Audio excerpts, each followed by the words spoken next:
Hello, and thank you for joining us. This is No Soundbites Allowed, and I am your host, Michael Voss, Dragon of the Southern Tier.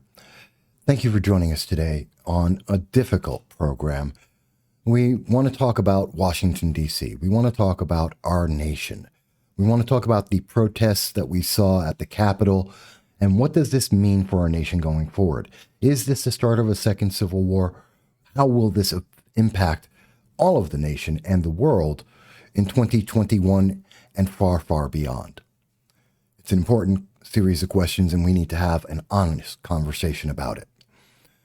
Before we start, let us mention, if you have not been on this program before, we do long-form political commentary here, and every Sunday at 2:30 p.m. Eastern Standard Time, we do a live stream with you via YouTube, Facebook, and Twitter simultaneously when the internet overlords allow us to.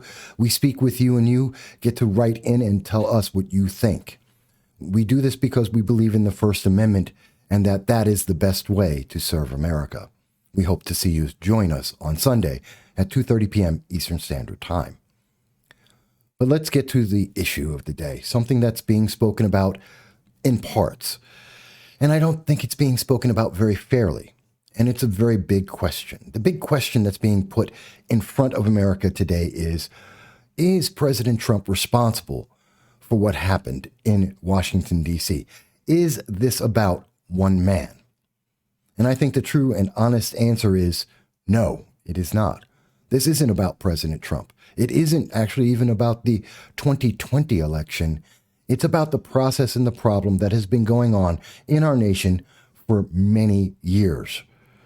A lot of time has passed. This is perhaps the peak or the start of the problem in our everyday lives. You may disagree, but hear us out.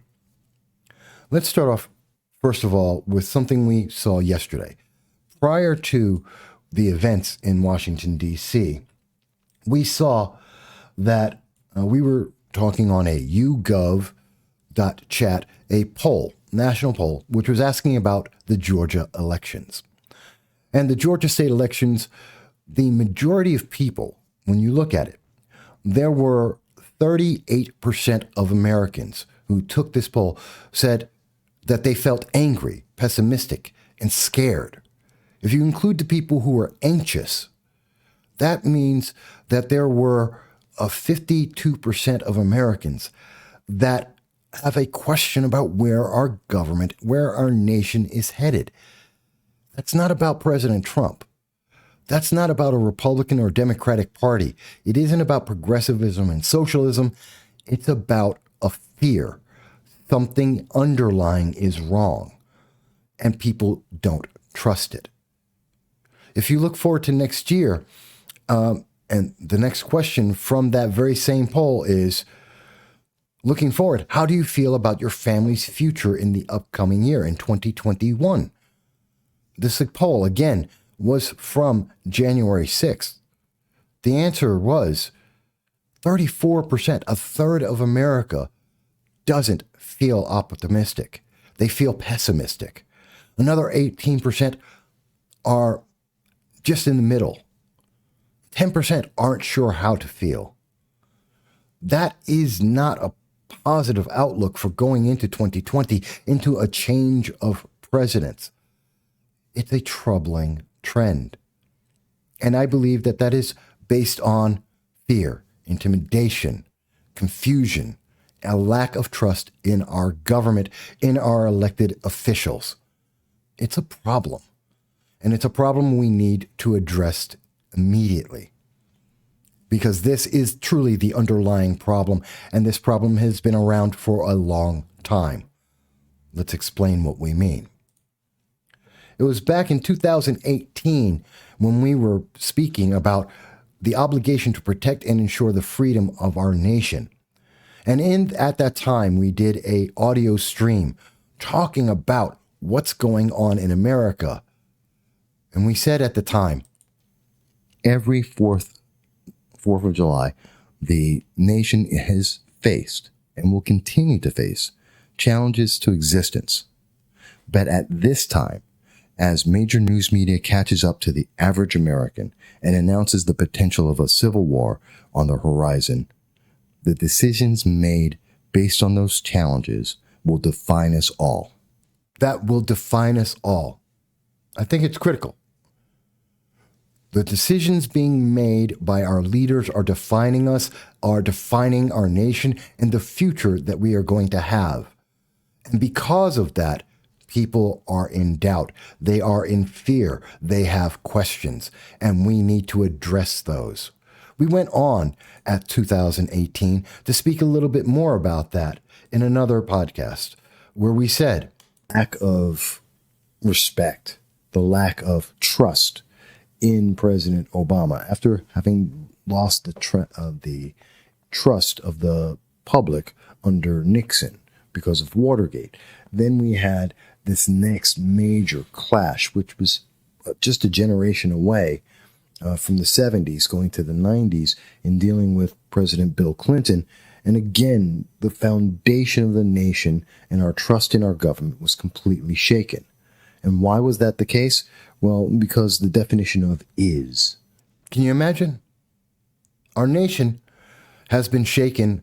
In fact, if we go back in time, it was groundbreaking. It was substantial to see the problem in America. When we went from this in the 60s and the 70s, as we had the flower power movement, the revolution that was being proclaimed by progressives at the time who were college students and today are leaders of America. And we saw our nation shaken to its core with the Watergate scandal.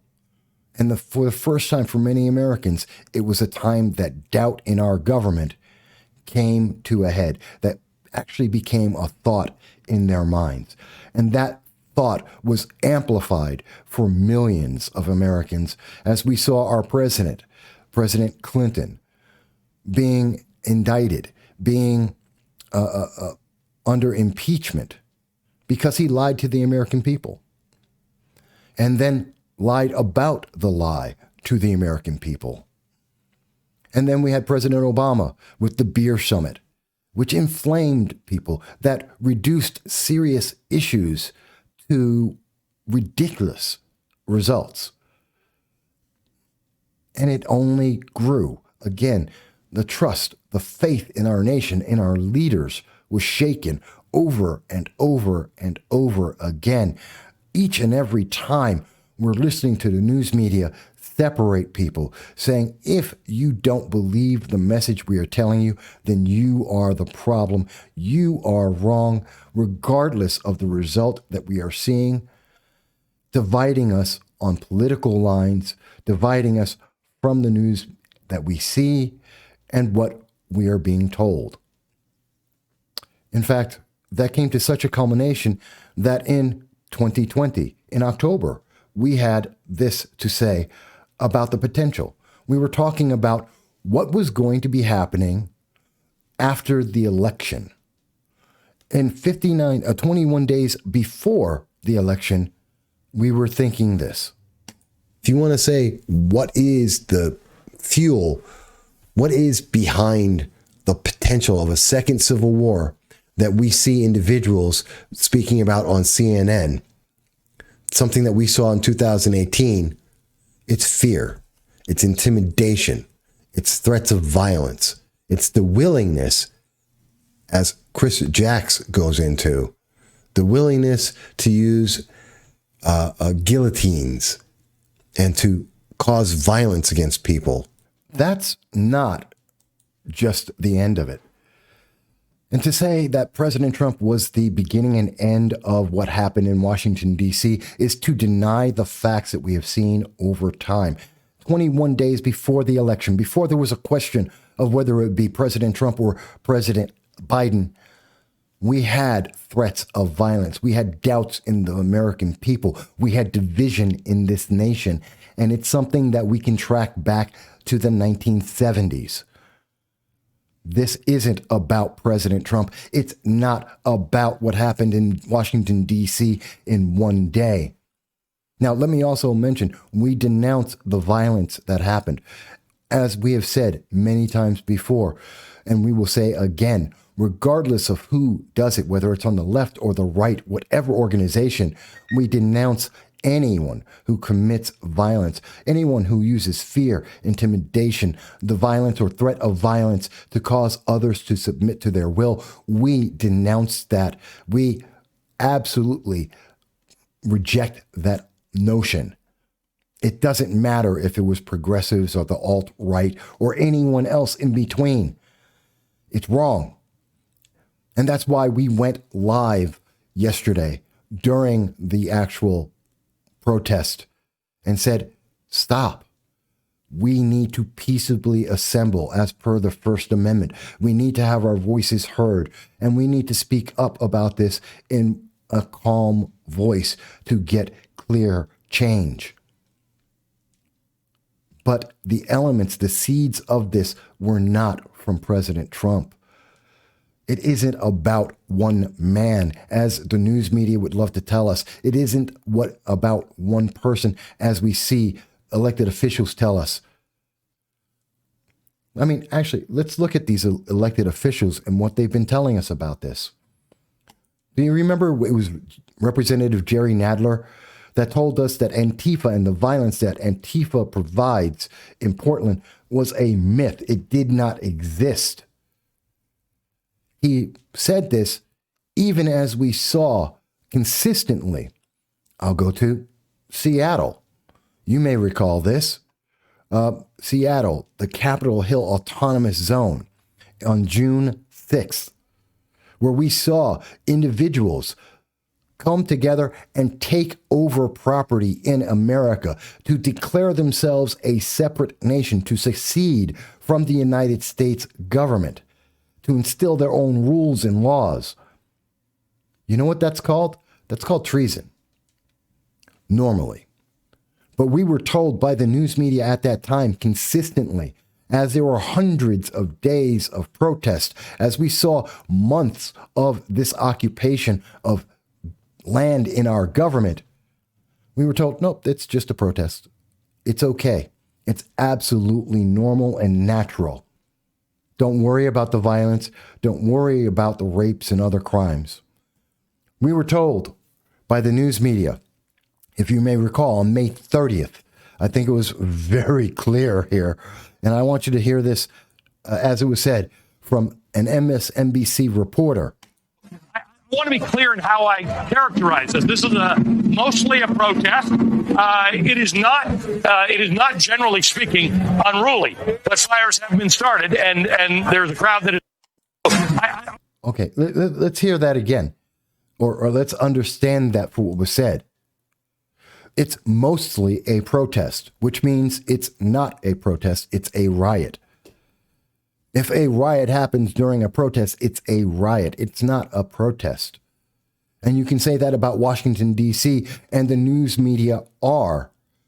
But this is the same news media that told us a raging fire happening on national news that we can see with our own eyes, destruction of property, people vandalizing property, committing crimes in front of our face, was mostly a protest. It was okay. And it wasn't the only time we heard that. Again, CNN told us very clearly that, and this was, as we can see from CNN, Newsweek talking about CNN on August 27th. They're telling us that there was a statement, fiery but mostly peaceful protests were taking place in Kenosha. You may recall that. Fiery but mostly peaceful protests. Look at this image. Do you see this?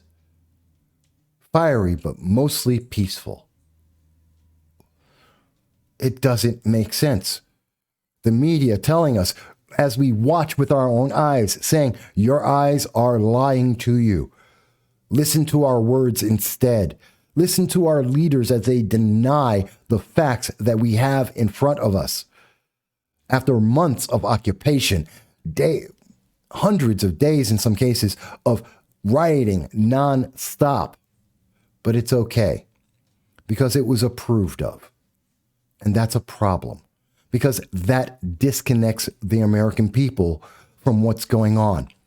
You know, when I listened and when you listened to the Seattle Police Department Chief Best, when she said there are people's lives who are affected, emergency calls, which often means somebody's being assaulted. Sometimes it's rape, sometimes it's robbery, but something bad is happening if it's a top priority call, and we're not able to get there. When they're talking about the Chaz movement and they're talking about people in harm, and we're told, no, but that's okay. You disconnect the American people. You say that fear and intimidation and the threat of violence and the destruction of property is okay because certain political groups do it, then you disconnect the American people. You build a lack of trust in our government and our officials, and that doesn't go away. It affects both sides dramatically. So that when we hear the very same New York Times that has supported and defended the actions we've just seen, the violence from Antifa, the mob violence, the taking over a property, the Chaz and autonomous zones, not just in Seattle, but in Austin, in Atlanta, and several other parts of the nation. When we see the New York Times come out and they have a headline, "Good morning, a pro-Trump mob stormed the Capitol. Members of Congress, after fleeing for their safety, voted to confirm Biden's victory." And the very first statement they tell us is, Donald Trump has been attacking American democracy for much of his time as president. I have to go back to, wait a minute. So the Seattle and declaring a taking over property, seceding from the United States, that's not treason. That's not destroying democracy. Jerry Nadler denying violence, obvious and months-long violence in Portland. That's not destroying democracy. Telling the American people that raging fires and arson are not a crime, that it's not a problem, that we're watching violence happen and we're being told that's not a problem. But the New York Times says it's because of Donald Trump. Are you out of your mind? Of course, the American people are completely disconnecting from this. Of course, the American people are not having trust and faith in our news media or our elected officials. And that has a consequence. And that's why 21 days before the election, we saw Americans coming out and saying, is there going to be a second civil war? And then this was compounded, as we saw yesterday, that Twitter denied the American people the ability to be able to see President Trump call for peace. He said in his video that he wanted to put on Twitter, quote, "I know your pain. I know you're hurt. We had an election that has been stolen from us. You have to go home now. You have to have peace. We have to have law and order. We have to respect our great people in law and order. We don't want anyone hurt." And the answer from Facebook, from Twitter, was, we're not going to share that with the American people because it's violent, because it's going to incite violence. The violence was happening. Did we forget what was happening at that time? What was happening at that very same moment is this image. We see it right here. That the Capitol was already under assault, that we had members of the Secret Service and the Capitol Police trying to blockade and pulling arms against American citizens. And you're telling me that saying, go home, we don't want anyone hurt, that isn't the message because you don't like the answer that President Trump said, well, there's a dispute about the election. And there is a dispute about the election.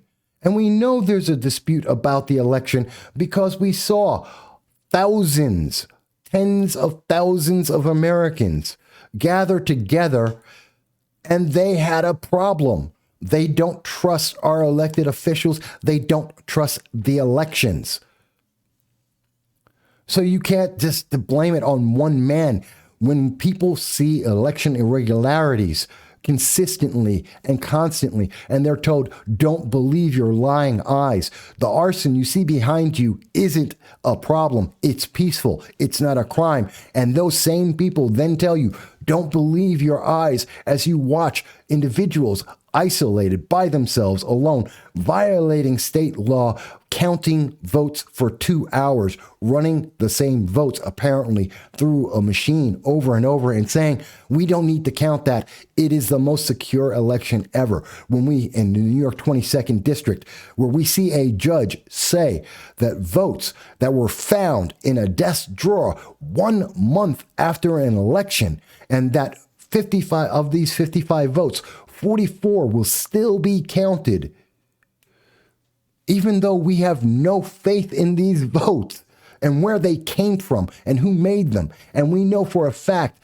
that 11 of them, 20% of these votes were illegal votes to even start off with, and yet they're still being counted. How can you say that people have trust in an election? How can they have faith in our government when we're having judges do this, when we are having elected officials tell us, don't worry, that's just normal, this is secure, and the facts don't add up? Of course, people are frustrated. It's not an excuse, but we have to understand this isn't about Donald Trump. There is so much more going on. And sadly, this has consequences, because we saw 4 people died as Trump supporters collided with Capitol Police. Yes, and this is absolutely unfortunate. It should never,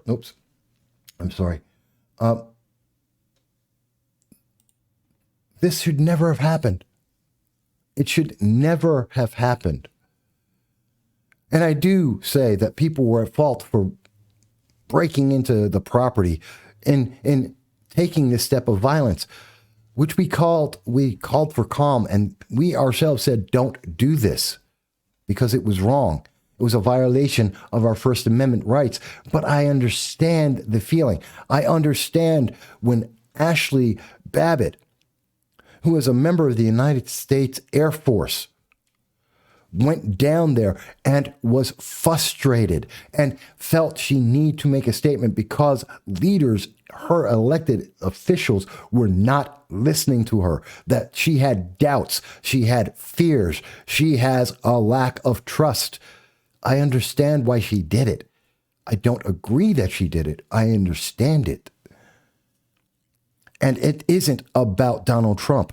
Yes, he's the point in question. The election is the point in question, but it is bigger than that.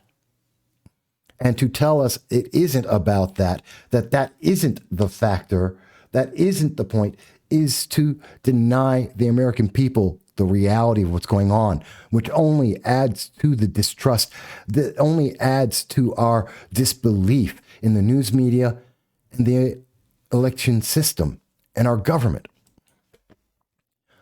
I know that today the news media is completely focused. We have people like the Washington Times that are talking about the facial recognition firm confirms that Antifa infiltrated the process, that recognized individuals that were known members of Antifa were out there. Individuals like this gentleman, who some claim was a member of BLM, but yet other people show he's spoken as being a very strong advocate of President Trump. People have questions about individuals with various tattoos. There's questions back and forth. Guess what? It doesn't matter, because that's just a distraction. That's a way to turn the attention away from the issue at hand. And the issue at hand isn't whether this one individual or any group of individuals were part of Antifa, or whether they were part of the alt-right, or they were just Americans caught in the middle with a great deal of emotion. Because the ultimate answer comes back to, this is about people who had doubts, who had fears, that don't trust the answers that they have been given. And we saw many leaders who came out and like Congresswoman Corey, Congresswoman, I forget her last name, who came out, she's on Twitter here, as you can see, and she was saying, well, what we need to do is we need to get rid of everyone, every Republican that had a question about the election, who represented the questions that the American people had about this election, about this process. We need to just get rid of them, because that's the answer. Because whether they're Antifa or whether they're on the alt-right or whether they're Americans in the middle, we just need to get rid of these individuals. We see people like Chuck Schumer when he's coming out and he's talking about that it's too late. When President Trump said that he's asking for everyone at the U.S. Capitol to remain peaceful, no violence. Remember, we are the party of law and order. Respect the law and our great men and women in blue. Chuck Schumer says, it's a little late for that, don't you think? How does that help? Who does that instill confidence in? How does that de-escalate the situation? How does it not inflame those who believe that people like Chuck Schumer don't believe in them, don't represent them? That completely discounts their feelings and their emotions, although he is more than willing to go and support individuals like BLM and Antifa as they commit violence before our very eyes. Chuck Schumer went on to say, we're calling on President Trump to demand that all protesters leave the U.S. Capitol and the Capitol grounds immediately. Really, Chuck? Because you don't represent America. And more importantly, this isn't about President Trump. He did, in fact, tell people to go home, and they didn't. He did, in fact, call for peace, and you mocked him for it. And the people who watched this, the people who even weren't there, still had a problem, a great problem, because there is an issue. There is no trust. When you blame it on one man and there is a bigger issue going on, there is a problem. We have people like Alexandria Ocasio-Cortez, who says, Senator Cruz, you must accept responsibility for how your craven, self-serving actions contributed to the deaths of 4 people yesterday, and how you fundraised off of it. Both you and Senator Hawley must resign. If you do not, the Senate should have moved for your expulsion, which we do see Chuck Schumer is doing. But that's not real. Ted Cruz represents thousands, if not millions, of Americans who don't trust the election, that have no faith in Alexandria Ocasio-Cortez or Chuck Schumer. They don't have faith in our election system. How many times do I have to say that? And Ted Cruz did say, leading a debate in the Senate on ensuring election integrity is doing our jobs. And it does represent Americans, hundreds of thousands, if not millions of Americans. He goes on to say, and it's in no way responsible for the despicable terrorists who attacked the Capitol yesterday. Now, I disagree with the term terrorists, but we will get into that. And I'm sorry, I ain't going anywhere. When you and your socialist buddies, he continues, try to massively raise taxes, when you try to pass the Green New Deal and destroy millions of jobs, when you push for amnesty, when you try to pack the Supreme Court with activists to undermine our constitutional rights, I will fight that every step and stand with the people. Guess what? Thousands of Americans believe that. They feel that, and they feel that division. It isn't wrong for someone to say, I have a question, to say, I have a doubt. In fact, that is what our American system is about, to say that. It is not about violence. It is not about going out and taking over cities. It isn't about arson.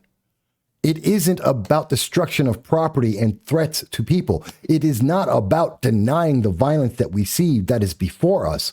That is not what America is about. But it is about discussion. It is about conversation. You know, one of my friends, and I hope to have him on soon, is Frank Johnson, who was down there, and he took these photos. Those are American citizens who are concerned. They have questions. They want to be heard. They want people to say, stop, let's count. We have questions. We don't trust this. We don't believe this. And just being told, just deal with it. That it's just true because we say so isn't an answer. In fact, we see a lot of people who made the situation worse, like Chuck Schumer, but he wasn't the only one. I'm going to point out an assembly member, Assemblywoman Donna Lupardo. Now, to be fair and to go over this clearly, there were a lot of government leaders that have come out and spoken against what happened. There's Congresswoman Claudia Tenney, who asked for people to live up to the fundamental rights of free speech and assembly and to not commit violence and denounce the violence and destruction of property. We had Donald Lupardo, I'm going to get into in 1 second. But one thing I noticed is all of the Democrats consistently have this message of terrorism, that these were terrorists, that these were people who were the worst of the worst, as we saw with Alexandria Ocasio-Cortez. But here's a question I have for you. And Donald Lupardo, Assemblywoman Donald Lupardo, who I know, and who I speak to. And yesterday, you may have noticed, we speak constantly. She's done interviews on this program. She came out and said, what's happening at the U.S. Capitol is terrifying, which I agree with. One of the most shameful days in American history. I'm not sure I would agree with that. An act of treason, plain and simple. I don't understand. I don't understand when Donald Lupardo says that. And at the same time that she is saying that, Assemblywoman Donald Lupardo had nothing to say about the violence in Portland. She had nothing to say about the violence in Seattle and the literal secession of the United States, of individuals stealing property and committing absolute treason by its definition in Seattle. She had nothing to say about the arson and the violence of BLM throughout our nation. She had nothing to say about Kenosha. But she didn't even have anything to say about the violence that happened in Rochester, New York. Absolutely silent. She had nothing to say about in 2019 when we saw a group of violent students, which we covered at Binghamton University, where a mob of the left at Binghamton University surrounded 3 conservatives, 200 to 3, and were trying to incite violence when there were progressive leaders of tomorrow came together and they hijacked a speech by Dr. Art Laffer. Donald Lupardo had nothing to say with that. She ignored every instance of violence and disrupting of the public, including when I covered BLM and Plot, Progressive Leaders of Tomorrow, as they marched through the streets of Binghamton, her district. She had nothing to say. And she called none of that treason. She called none of that violence or troubling. But we see a gentleman, John, says that terrorist is the correct word. Plenty of photographic evidence to arrest and lock them up. Also need to take a close look at the police who let them storm in, and the decision makers didn't call in the National Guard. And I had to say, I'm using the same standards given to BLM, Antifa, Progressive Leaders of Tomorrow, that these are angry Americans who have lost their trust in the government. I denounce all violence, but to call them terrorists is to ignore the cause. To just dismiss these people is the wrong answer. And that's what Assemblywoman Donald Lupardo did. That's what Chuck Schumer has done. That's what Alexandria Ocasio-Cortez has done. That's what we're seeing in the newspapers right now. Oh, this is all about Donald Trump. It's all about Donald Trump. No, it's about so much more. It's about the fundamental structure of our government. I have said that over and over for 34 minutes now. And I hope it is sunk into the news media. I hope it is sinking into our leaders, elected officials. We need to restore our trust and faith in our government, in our elected officials, in our elections, because this is what starts a second civil war. This is what irreparably divides our nation.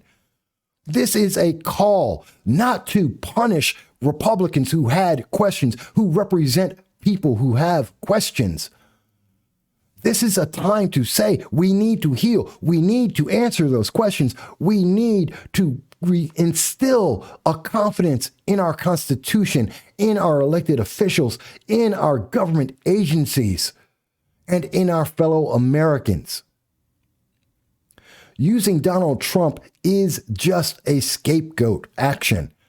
It's a way to excuse what's going to happen next. What are we going to do? Do you think that getting rid of Ted Cruz or Josh Hawley are going to make Americans feel more confident in America?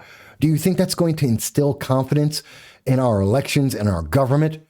Do you think that prosecuting these Americans and calling them terrorists and arresting them and convicting them under treason, as some have hoped for, while at the same time we allow other individuals who've committed the same crimes that were committed and allowing them not only to get away, but, like Kamala Harris, we're given bail reform. We're given bail money by Kamala Harris to walk out of jail immediately. And then to have the district attorneys in Portland, in Kenosha, in Seattle, in New York City, in Rochester, in so many cities across the country to have all charges just dropped and walked away. Do you think that's going to make anyone in the United States feel more confident? I'm not saying that crimes weren't done. I'm not saying that justice shouldn't be done. It should, but there is a disconnect here. And that disconnect creates a division. It takes away our trust and confidence and belief in our nation. And if we do not have that, this will happen again. It will happen over and over again. Whether it comes from the left or it comes from the right, there is no confidence. And that has nothing to do with Donald Trump. It has to do with what we have seen happening for years. It comes from our news media. It's come from our elected officials. And the American people are smarter than when we are told, don't believe your lying eyes. When we are told there is no violence, as we watch the violence happen, as we watch the crimes happen all around us. I don't know. Yes, this is a bit of a rant, but the way forward at this moment is very simple. We have to recognize that the problem isn't Donald Trump. It isn't just about the 2020 election. It's that we have lost confidence in our leaders. It goes back to the 1970s, whether it's from the radicals, the progressives, or whether it's from Watergate. And it's been reinforced by several presidents, like President Clinton, like President Obama, and from many people, like President Trump. We've seen this division grow. We've seen our lack of trust and belief continue. And if we don't stop and try and reinforce our trust and our confidence and our faith in the Constitution and in our people, each other, this doesn't end. Some people say they want to arrest President Trump. Some people want to, like Chuck Schumer, want to have him removed immediately. It doesn't answer anything. It doesn't make this better. It doesn't take away this problem. Maybe it gives Alexandria Ocasio-Cortez, maybe it gives Chuck Schumer some power temporarily. But I will tell you that I believe it's like Nero dancing in the flames of Rome. As everything burned down to ash around them, they'll be the last ones standing on the pile of ash. But the problem is that ashes will be the United States government and the Constitution. And I don't want to see that happen. We said back in October, we said it very clearly then And I'll say it again. We said then that we want to be wrong. We don't want to see a second civil war. We don't want to see this conflict grow more than it has. That means we have to stop. We have to let go of our anger, and we have to have conversation. Honest, real conversation. Not restricted by Twitter or Facebook or YouTube. Not censored by the news media or elected officials. We have to have an honest conversation. And we have to honestly say that we have doubts. We have fears. We have distrust. That some people have used violence and the threat of violence to cause other Americans to submit. We have to recognize that poll after poll, election after election, conversations on social media, people have said something is wrong. And it isn't Donald Trump. It's America. The world is watching. We need to pay attention. I thank you for listening if you've gotten this far, and perhaps you disagree with things we've said, things that we've pointed out. Perhaps you think this is just about President Trump, that this doesn't have any underlying issues. We look forward to hearing your conversations. We believe in the First Amendment. We believe that we need to hear those voices as well as those that agree with us or those that say we've missed something, because this will not get resolved if we don't have that honest conversation. We look forward to hearing your comments. We look forward to hearing you speak with us on Sunday at 2:30 p.m. Eastern Standard Time as we go live with you. And if you have enjoyed any part of this, if you believe this was of value to you, if you'd like to hear more, please subscribe, like, and share. But until the next time, this is Michael Voss, the Dragon of the Southern Tier, no Soundbites Allowed. I thank you, and I hope you will be at peace.